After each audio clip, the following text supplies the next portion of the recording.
우리가 지난주에 살펴봤듯이 1세기의 불신자들, 조롱자들은 예수님이 강림하신다는 약속은 결코 이루어지지 않아. 그런 일은 없어. 그건 헛소리야. 그렇게 신자들을 조롱하며 비웃었다고 했어요. 그들이 조롱한 이유는 그겁니다. 모든 만물을 봐라. 만물은 처음 창조될 때부터 지금까지 달라진 게 하나도 없다. 그대로다. 그러니 재림도 없는 거다. 만일 재림이 있다면은 지금 재림의 징조들이 나타나야 될 것 아니냐, 이렇게 하나님을 비웃고 조롱했다고 그랬습니다. 근데 안타까운 것은 오늘날도 우리가 이런 비슷한 질문들을 들을 수 있다는 거예요. 어째서 하나님이 이 세상의 부류를 그냥 놔두고 보시냐, 하나님 계시면 어떻게 이럴 수 있느냐라는 거예요. 왜 악인들이 형통하고 정말 믿음으로 살려가는 사람 저렇게 힘들고 어렵게 사느냐, 하나님이 전능하시다면 어째서 이 세상에 이런 불합리한 일들이 계속해서 일어날 수 있는 거냐. 그러니 하나님은 없다. 그러니 하나님이 없으니 재림도 없고, 성경은 다 가짜다, 이거예요. 심지어요, 이건 불신자들만 그러는 게 아니고 신자들조차도 그런 질문들을 종종 할 때가 있어요. 물론 하나님 없다, 하나님이 뭐 이런 소리는 안 하지만 하나님이 계시면 어떻게 이럴 수 있을까, 그런 소리를 하는 거예요. 대표적인 사람이 시편 73편에 아삽 같은 사람이었어요. 아삽도 그랬어요. 어째서 신자들은 고통받는데 악인들은 저렇게 형통합니까?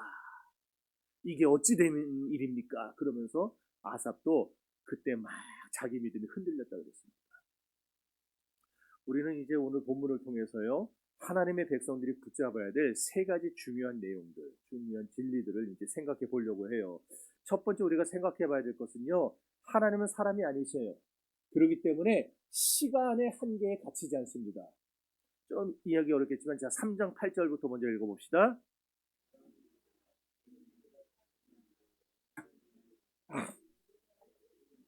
아멘. 이것이요, 사람과 하나님 사이에 존재하는 분명한 차이예요. 본질적인 차이예요. 이 차이 때문에 사람이 결코 하나님의 생각을 완전하게 이해할 수가 없는 겁니다. 왜? 우리에게는요, 하루는 하루고 천년은 천년이에요. 우리는 시간 속에 갇혀 사는 사람들이기 때문에. 그런데 하나님은 시간 속에 갇힌 분이 아니기 때문에 하루가 천년 같을 수도 있고 천년이 하루 같을 수도 있다, 이 얘기예요. 물론 이것을 우리도 언젠가는 경험하게 될 겁니다. 언제? 죽어서 천국 가게 되면은 이제 그곳은 영원이라는 세계에 우리가 들어가는 거기 때문에 시간의 구애를 안 받는 세계입니다. 그 세계. 그냥 우리도 거기서 어휴, 영원토록 어떻게 살아, 지겹게, 그게 아니라 천년이 하루 같은 거면은, 아니면 만년이 하루가 될 수도 있겠죠. 뭐. 표현을 안 해놨으니까. 그러니 우리가 그곳에서 사는 삶이 어떻게 너무 지겹지 않을까 걱정 하덜덜 마세요. 네, 그런 걱정하지 마세요. 자, 우리는 하나님의 생각을요 완전히 이해할 수가 없어요. 이사야 55장 8절에 이렇게 말씀합니다. 이는 내 생각이 너희의 생각과 다르다라는 거예요. 내 길은 너희의 길과 다름이니라. 여호와의 말씀이니라. 이는 하늘이 땅보다 높은 같이 내 길은 너희의 길보다 높으며 내 생각은 너희의 생각보다 높음이니라. 자, 보세요. 하늘이 땅보다 높은 거는 확실하죠. 확실하잖아요. 하늘이 땅보다 높은 곳에 있잖아요. 이것처럼, 이 확실한 것처럼 하나님의 길은 우리의 길보다 높아요. 하나님의 생각은 우리의 생각보다 높습니다. 그러니 높은 곳에 있는 걸 우리가 어떻게 이해하겠어요? 이해 못해요. 이게 성경 전체를 관통하는 아주 중요한 원리 중에 하나예요. 그러므로 우리는 뭐서부터 시작해야 되냐면 나의 한계부터 시작해야 됩니다. 나의 한계성을 인정하는 데서부터, 나는 이렇게 부족합니다. 나는 이렇게 연약합니다. 여기서부터 출발해야 우리가 잘못되지 않아요. 만일 어느 누군가가 나는 하나님의 생각을 다 할 수 있어, 이렇게 말한다면 그때부터 그 사람의 인생은 탈선하기 시작하는 거예요. 사람이 어떻게 하나님의 생각을 다 할 수 있겠어요? 그런데 간혹가다 그런 사람들 나오죠. 자기가 하나님과 직통으로 전화를 주고받는다는 거예요. 한 라인에 있어서. 그래서 그런 걸 보고 헤르만 바빙크라는 우리 개혁주의 신학자가 이런 말을 했습니다.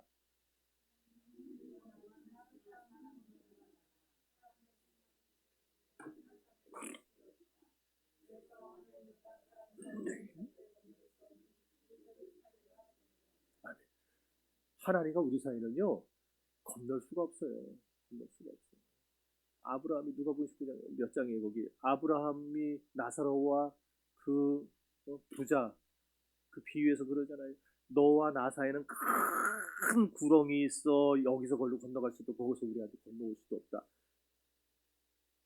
그 정도 차이가 아니고 하나님과 우리는요, 이거는 상상할 수 없는 엄청난 차이가 존재해요. 그러니 우리 같은 사람이 유한한 우리가 어떻게 하나님을 이해할 수가 있겠냐고요.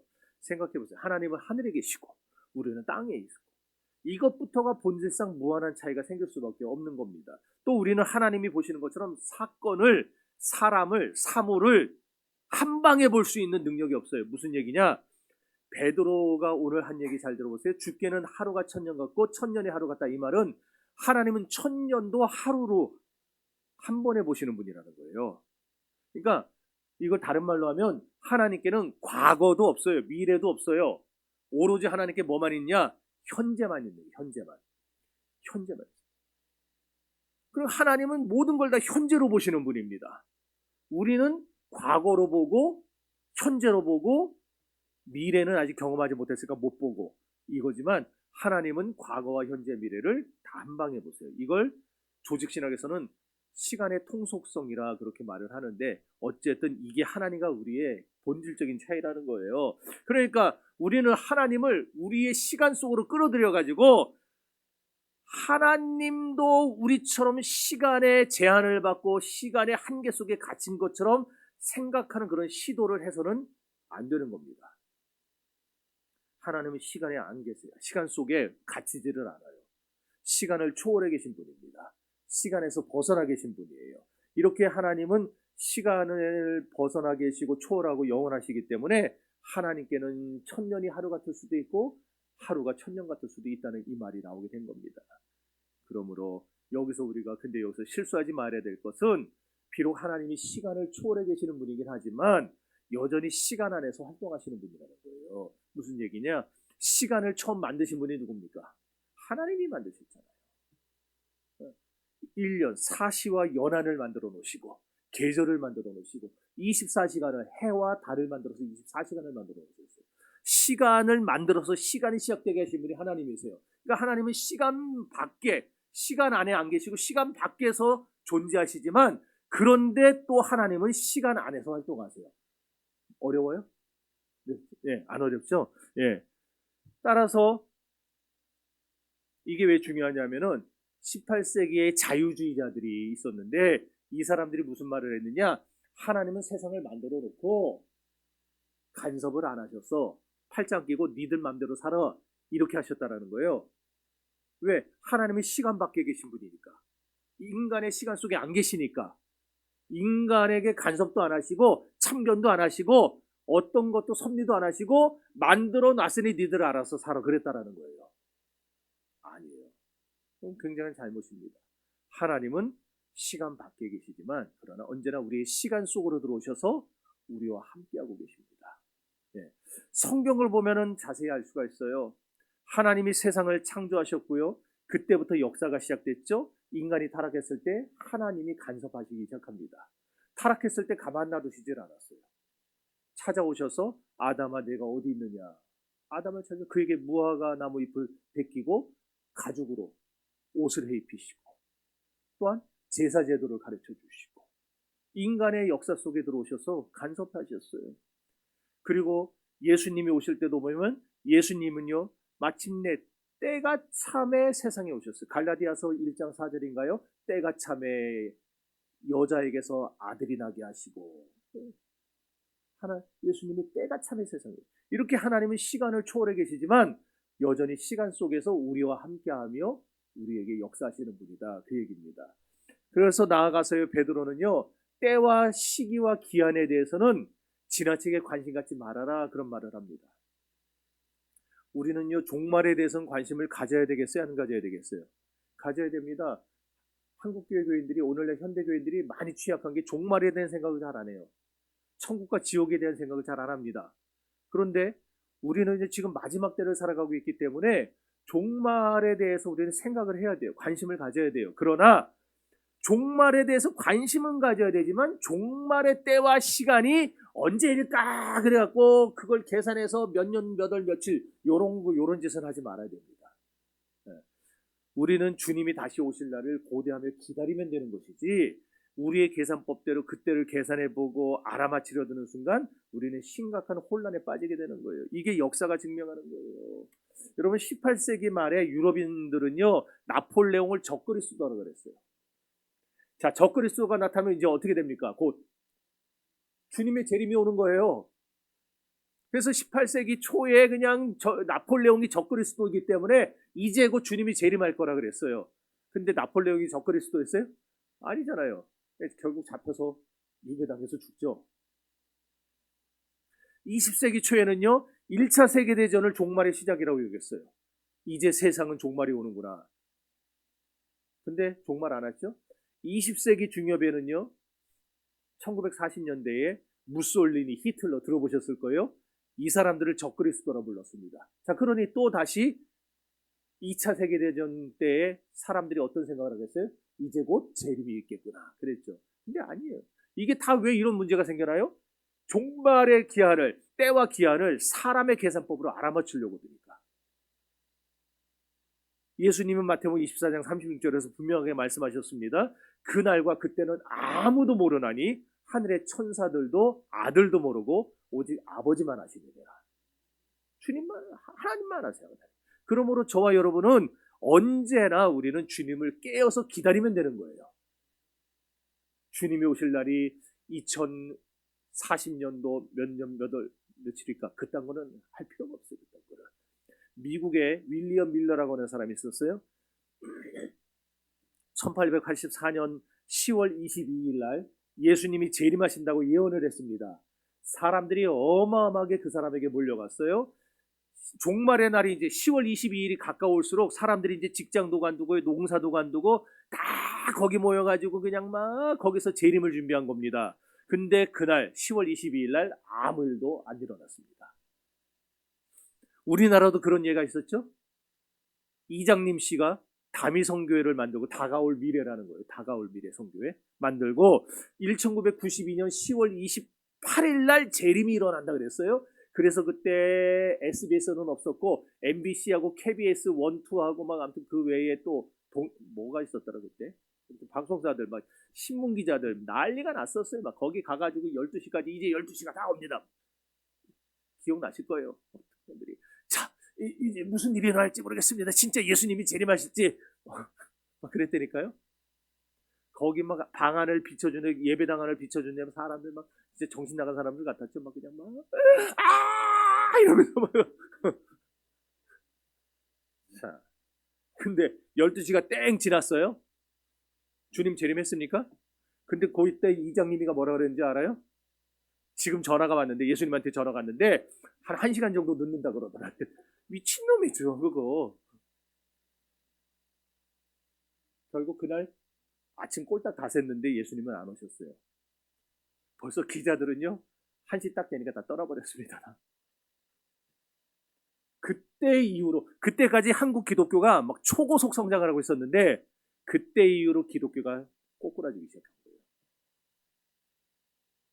거예요. 때와 기한을 사람이 알아맞추려고 하니까 그 우리의 알 바가 아니라 그랬는데 알려고 하니까. 그러니까 저와 여러분은요 때와 시기와 기한에 대해서는 완전히 내려놔야 됩니다. 궁금해 하덜 마세요. 궁금해 하덜 마세요. 올 때 되면 오겠죠. 올 때 되면 오겠지. 하나님은 영원하시며 시간을 초월하시지만 우리는 유한하며 시간에 갇혀 산다니까요. 그래서 하나님의 생각과 우리의 생각은 본질적으로 다릅니다. 그러니 언제든지 저와 여러분은 겸손히 우리의 한계를 인정하고 하나님의 섭리를 신뢰하며 살아야 할 줄로 믿습니다. 두 번째로 하나님의 약속은 신실합니다. 그리고 정확합니다. 자, 9절 읽어봅시다.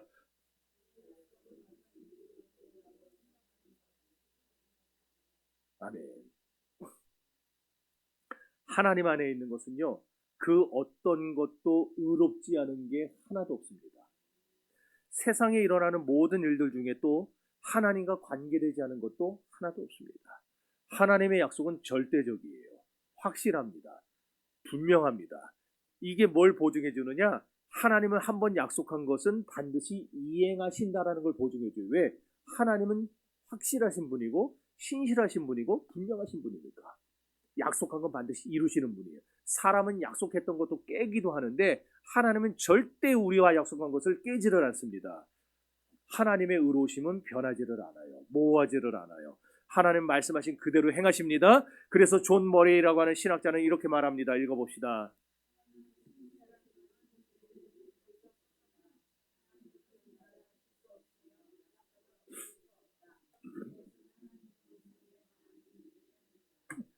하나님은 거짓말을 하실 수 없어요. 약속을 어길 수 없어요. 왜? 그게 하나님의 본성이니까. 그러니까 거짓말하면 본성과 부딪히는 거예요. 그래서 안 돼요. 그러므로 우리는 하나님을 거역하며 불신앙으로 살며 불의를 행하던 자들이 지금은 저렇게 형통한 것 같고, 지금은 저렇게 떵떵거리는 것 같고, 지금은 저렇게 큰 소리 치는 것 같아도, 그러나 분명히 하나님 약속한 그때가 오면, 그날이 오면 저들은 심판에 들어가게 될 것이고 형벌을 받게 될 것을 우리는 또 확신할 수가 있는 거겠죠. 그걸 확신하면 우리는 또 뭘 확신해요? 나는, 믿음으로 살아간 나는 그날에 하나님이 의롭다 하시고 나를 건져내시고 나를 붙잡아서 천국으로 데려가실 거라는 사실도 우리는 믿을 수가 있게 되는 것입니다. 예. 자, 그러면 하나님은 언제 행동하시는가? 여기서 아주 중요한 원리가 하나 등장하는데, 하나님의 때와 계획은 달력에 나타난 어떤 날짜가 아니고요, 언제나 도덕적인 상황과 관련해서 나타납니다. 무슨 말이냐? 예를 들어서 나의 영이, 창세기 6장 3절에서 하나님이 그랬어요. 나의 영이 영원히 사람과 함께 있지 아니하리라 그랬어요. 창세기 6장 3절은 누구 때 일어난 사건인지 아시죠? 노아 때입니다. 도대체 무슨 일이 있었기에 하나님이 그런 말씀을 하셨을까? 그때 세상을 보니까 세상은 죄를 짓고 있었고 도덕적인 상황은 점점 더 악화되어 가고 있었습니다. 그리고 죄악이 관영했다 그랬어요. 관영했다는 말은요, 가득 찼다는 거예요. 꽉 찼다. 어느 하나 우리가 옛날 만원 버스 타면은요, 막 그냥 들어갈 틈도 없는데 자꾸 밀어넣잖아요. 그냥 안내양이 막 들어갈 틈도 없는. 그게 관영한 거예요. 꽉 찼어요. 이렇게 세상에 죄가 꽉 차니까 하나님이 친히 말씀하시죠. 사람의 시간은 120년이 될 것이다. 120년 동안 방주를 만들게 하고 노아를 통해 복음을 전하게 하셨어요. 그런데 사람들은 그 하나님의 복음에 관심이 있었어요? 요즘 말로 관심이 1도 없었어요. 그럴 때 하나님이 하신 말씀이 바로 그겁니다. 나의 영이 영원히 사람과 함께 있지 아니할 것이다. 그 말씀이에요. 그러니까 종말은, 자, 그 당시에 그 심판은 무엇 때문에 나타난 거예요? 죄가 꽉 차니까 나타난 거예요. 요런 예가 또 나와요. 창세기 15장 16절에 보면은요, 아직 아모리 족속의 죄가 관영치 아니함일러라 그랬어요. 하나님이 아브라함에게 이 땅을 너와 네 후손에게 주겠다 했는데, 근데 아직은 때가 아니라는 거예요. 왜 때가 아닌가 했더니 아모리 족속의 죄가 아직은 꽉 차지 않았다는 겁니다. 그래서 430년간 하나님이 이 땅에 있으면은 아브라함의 자손들이 물들까봐 애굽으로 보내서 애굽에서 살다가 430년 후에 그들을 아모리 족속의 죄가 꽉 차니까 그때 끄집어내서 가나안에 들어가게 하시고 가나안 땅을 약속대로 아브라함의 자손들에게 주셨다. 그게 이제 창세기서부터 여호수아까지 나오는 그 역사죠. 그러니까 여기서도 보면 하나님은 언제 심판하세요? 죄가 꽉 차니까 심판하신 거죠. 꽉 차니까. 예수님도 누가복음 11장 49절을 이하에서 이렇게 말씀하셨어요. 읽어봅시다. 이거는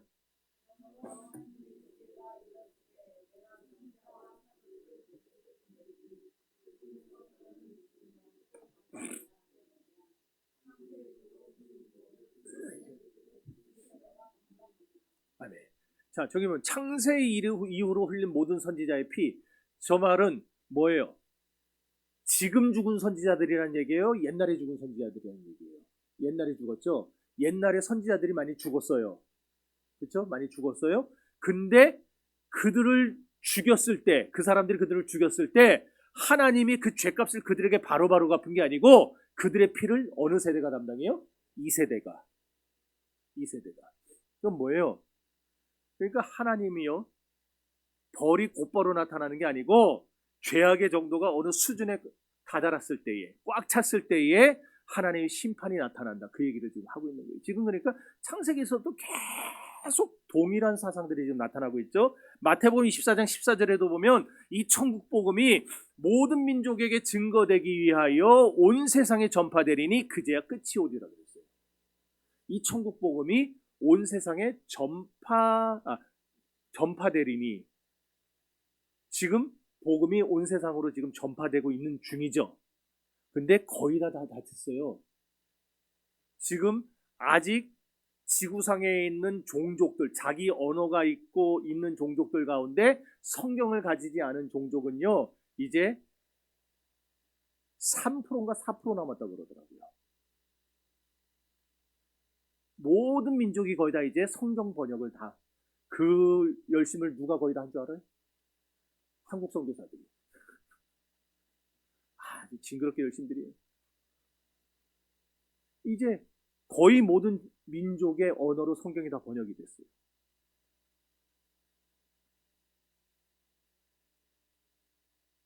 아직 번역 안 된 건 뭐냐면은 말은 있는데 문자가 없는 민족들. 그것도 문자를 또 만들어서 또 가르쳐야 되기 때문에. 자, 이제 땅끝까지 복음이 전파되면 그때 끝이 오는 겁니다. 예수님께서도 언제 세상을, 아까 말했죠, 갈라디아서 4장에 1절 4절 4장 4절에도 그럽니다. 때가 차서 하나님이 그 아들을 보내서 여자에게서 나게 하시고 율법 아래 나게 하셨으니, 그리스도도 때가 차니까 오신 거예요. 때가 차니까.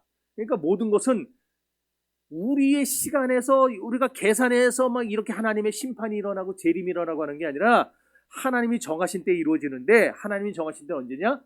죄가 꽉 차면, 다른 말로 하면은 복음이 땅끝까지 전파되면 주님이 오시는 겁니다. 그러니까 이것이 하나님의 계획에 대한 성경적인 가르침이에요. 그러니 아까 했던 얘기 다시 합니다. 우리는 세상 끝의 날짜와 시간에 대한 궁금증을 버리고 우리가 가질 태도는 뭐냐? 먼저 나 자신을 살펴보는 겁니다. 내가 하나님으로부터 멀어져서 지금 교만해 있지는 않은가? 왜 지금 점점 끝이 가까우고 있는데 내가 하나님과의 관계가 멀어져 있습니다. 내가 경건치 아니면 불신앙적으로 행동하지 않는가? 물론 그래도 우리가 구원받은 사람은 구원받겠죠. 천국 가겠죠. 근데 부끄럽잖아요. 부끄러운 구원이잖아요. 상급은 없잖아요. 그런 사람들은. 그냥 천국 가는데 상급도 받아야 될 거 아니에요. 그러므로 우리는 오늘 나를 돌아보고 이 세대를 돌아보면서, 지금 죄악이 점점 꽉꽉 차가고 있는 중이구나. 복음이 땅끝까지 전파되고 있는 중이구나. 이 상황을 보면서 우리는 준비해야 됩니다. 지혜로운 다섯 처녀처럼 기름을 준비하고, 기름 준비하는 성령 충만하다는 얘기입니다. 그리고 미래 우리에게 이 재림의 때를 준비하는 성도, 그런 성도가 지혜로운 성도가 되는 거예요.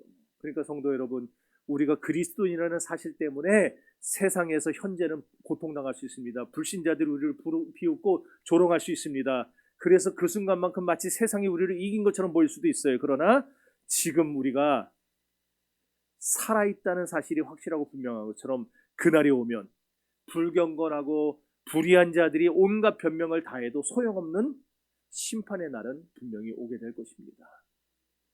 그러니 여러분, 지금 힘들어도 끝까지 믿음으로 잘 견디시고 이기시기를 부탁을 드립니다. 그렇게 주께 충성을 다한 자들은 마지막 때에 반드시 그 소리 들을 겁니다.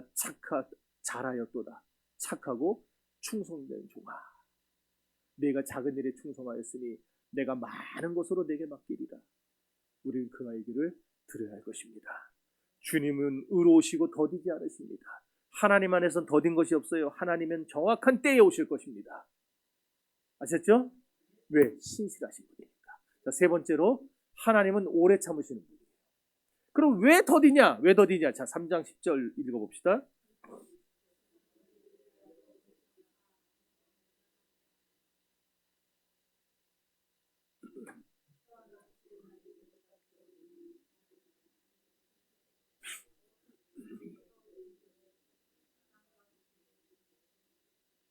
아멘. 베드로는요 여기서 하나님의 오래 참으심에 대한 아주 중요한 원리를 말하는데, 베드로가 강조하는 핵심은 분명합니다. 뭐냐? 우리가 보기에는 더디고 늦어지는 것처럼 보이는 이것이 사실은 하나님이 오래 참으시는 증거라는 거예요. 하나님은 왜 오래 참으시느냐? 아무도 멸망하기를 원치 않으시기 때문에. 자, 그래서 에스겔 33장 11절에서 에스겔 선지자도 똑같은 말을 했습니다.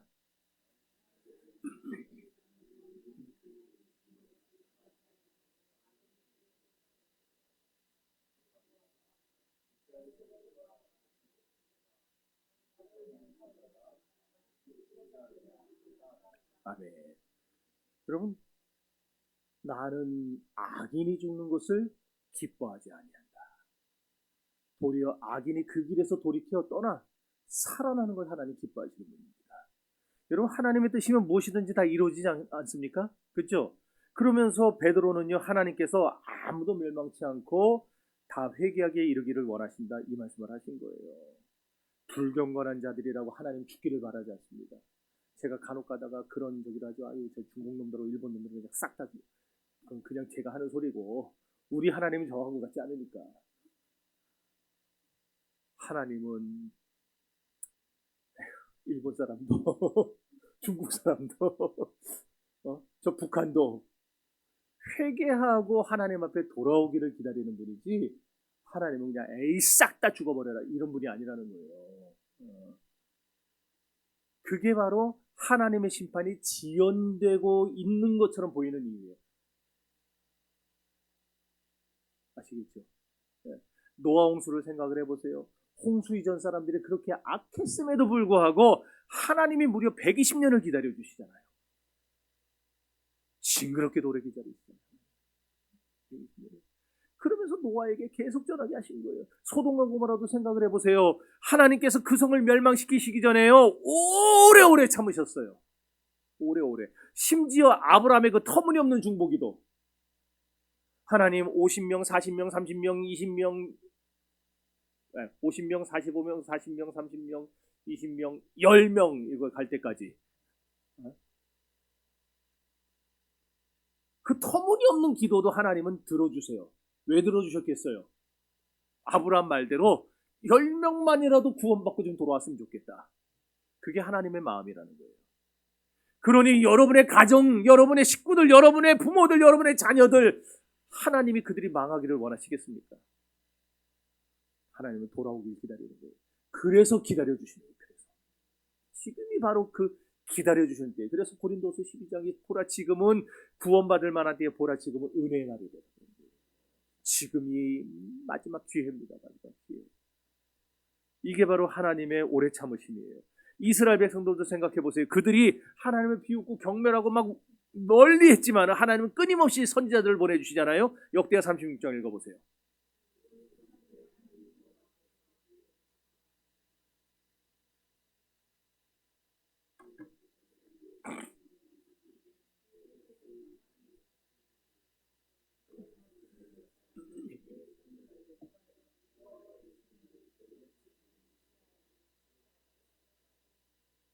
네. 보세요. 하나님은 부지런히 보냈어요. 끊임없이 보냈어요. 근데 백성들은 어때요? 하나님의 사자들을 비웃고 말씀을 멸시하고 선지자를 욕보이고, 그래서 나중에는 하나님과의 관계가 회복할 수 없을 지경이 돼버렸어요. 저 정도면 끝난 거 아니에요? 회복할 수 없는 지경이 됐는데, 그런데도 하나님은 오래 참으셨어요. 이게 하나님의 놀라운 인내입니다. 그렇다면 하나님은 도대체 왜 그렇게 오래 참으신다 그랬죠? 하나님은요, 인간이 하나님을 떠나서는 스스로 구원받을 수 없다는 걸 보여주기 위해서. 그래서 오래 참으십니다.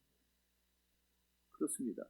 사람은 언제나 나 스스로 뭔가 해보려고 하고, 나 스스로 이름을 떨치려고 하고, 나 스스로 일어서 보려고 하고, 성공하려고 하고, 그러지만 안 됩니다. 심지어 구원의 문제에 있어서도 스스로 의로워질 수 있다고 사람들은 착각합니다. 그래서 자꾸 이상한 데 가가지고 이거 하는 거 그리고 이건가? 이거 하고 앉았고 그러는 거예요. 아니면은요 산에 올라가다가 자꾸 여기다가 이거 쌓고 막 자꾸 싸가지고 여기다 내 의로움을 어떻게 한번 해보려고. 안 됩니다. 하나님을 떠나서는 인간은 스스로 구원에 이를 방법이 전혀 없어요. 그걸 보여주려고 하나님이 오래 참으시는 거예요. 다 해봐라. 그렇습니다. 그래서 때가 차면 하나님이 그 외아들을 세상에 보낼 수밖에 없었던 거예요. 이 모든 게 하나님의 오래 참으심의 증거입니다. 이제 2000년이 지났습니다. 예수님이 오신 지. 어떤 사람들은 지금 그렇게 말합니다. 2000년이나 지났는데 아무 일도 없지 않냐.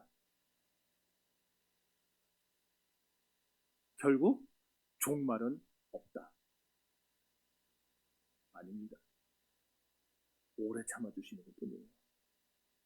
그리고 지금은 그 마지막 시기일 겁니다. 마지막 시기. 왜? 복음이 거의 다 들어갔으니까 이제. 하나님은 한 사람이라도 더 회개하고 구원받기를 기다리고 계시는 것뿐이에요. 그렇지만 언젠가는 말씀이 이루어질 겁니다. 그날이 오면 세상은 더 이상 변명을 할 여지가 사라지게 되는 거예요. 그리고 하나님의 음성이 울려 퍼지게 되겠죠. 너희를 위해 복음을 전파했고 그리스도가 너에게 보내졌고 이 오랜 세월을 나는 기다리고 또 기다려줬다. 너에게 기회를 주었었다. 그런데 이제 됐다. 하나님의 그 선언이 떨어지는 순간 이 세상은 드디어 체질이 풀어지고 종말의 때로 들어가게 될 것입니다. 위대한 설교자 스펄전 목사님, 찰스 스펄전 목사가요, 젊은 시절에 참 믿는 가정에서 태어났지만요, 믿음이 없었어요. 믿음이. 하나님에 대한 확신이 없었어요.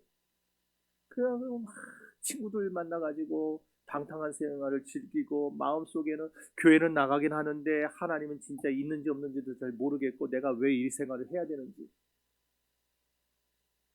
그러면서 어머니가 계속 스펄전을 위해서 기도는 했는데 스펄전이 그 어머니의 기도를 거부하는 거예요. 내가 알아서 할 테니까. 내가 알아서 믿을 테니까. 근데 어느 눈 오는 추운 겨울날 너무 추워가지고 하필 추위를 피해 남의 집에 들어갈 수는 없으니까 예배당에 들어간 거예요. 참 교인들은 그렇다니까요. 저도 어디 먼데 차 몰고 가면은요 주차할 데 없잖아요. 그럼 어디 가냐면 교회를 찾아가요. 그래서 그거 목사님을 만나서 제가 여차저차해서 어디 교회 목사인데 지금 주차할 곳이 없다고 좀 차 좀 잠깐 대면 안 되겠냐면 목사님들이 또 대구 가라 그래도. 스펄전도 그랬을 거예요. 추워서 들어가서 어디쯤 몸은 녹여야 되겠는데 아무 집에나 들어갈 수는 없으니까 교회를 들어갔겠죠. 그런데 그날이 이제 저녁 예배 시간이었어요. 그때 설교가 뭐였냐면 이사야 45장 22절 땅끝에 모든 백성아 나를 앙망하라 그리하면 구원을 얻으리라. 그 설교가 울려 퍼지고 있었어요. 그리고 그 설교가 그의 마음에 들어와서 스펄전은 자기의 그 책에서 그렇게 말합니다. 나는 그날 회심하며 이렇게 고백했다. 하나님께서 나를 위해 오래 참고 기다려주셨음을 감사합니다. 하나님이 오래 참지 않는 분이었다면 자기는 벌써 끝났다는 거예요. 하나님은 오래 참으십니다. 여러분 주변에도 혹시 오랫동안 복음은 들어왔지만 아직까지 결단하지 못한 분들이 있습니까? 그것이 바로 하나님의 오래 참으심의 증거입니다. 하나님이 지금도 우리가 회개하고 돌아오기를 기다리고 계십니다. 그러므로 오늘 우리는 그 하나님의 오래 참으심 앞에서 이제 우리를 돌아보고 깨닫고 주님께 돌아가야 합니다. 베드로서 3장 15절 읽어봅시다.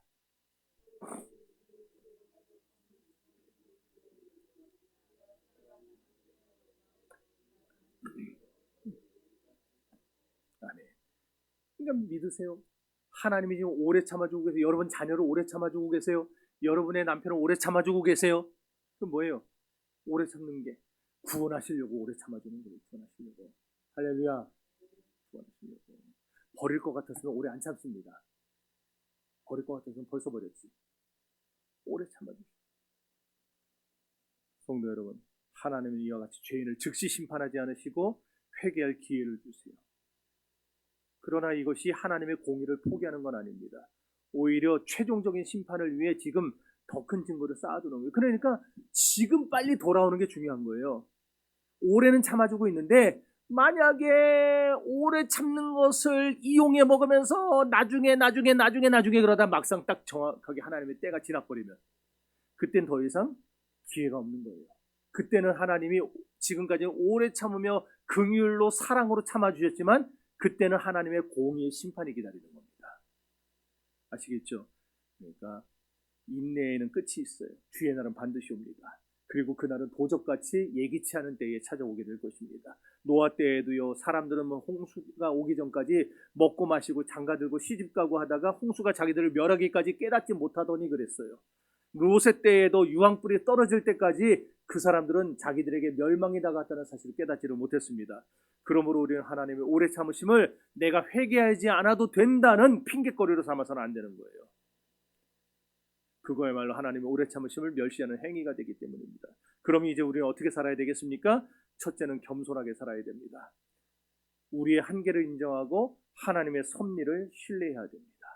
비록 우리가 이해할 수 없는 일들이 일어나더라도 여호와의 생각은 우리의 생각과 다르며 여호와의 길은 우리의 길과 다르다라는 것을 기억하고 우리는 늘 하나님을 신뢰하며 주님 앞으로 나아가야 됩니다. 두 번째는 인내하며 살아야 합니다. 세상이 우리를 비웃고 조롱할지라도 하나님의 약속은 반드시 이루어질 날이 있음을 알고 끝까지 신앙을 지켜야 됩니다. 세 번째는 회개해야 합니다.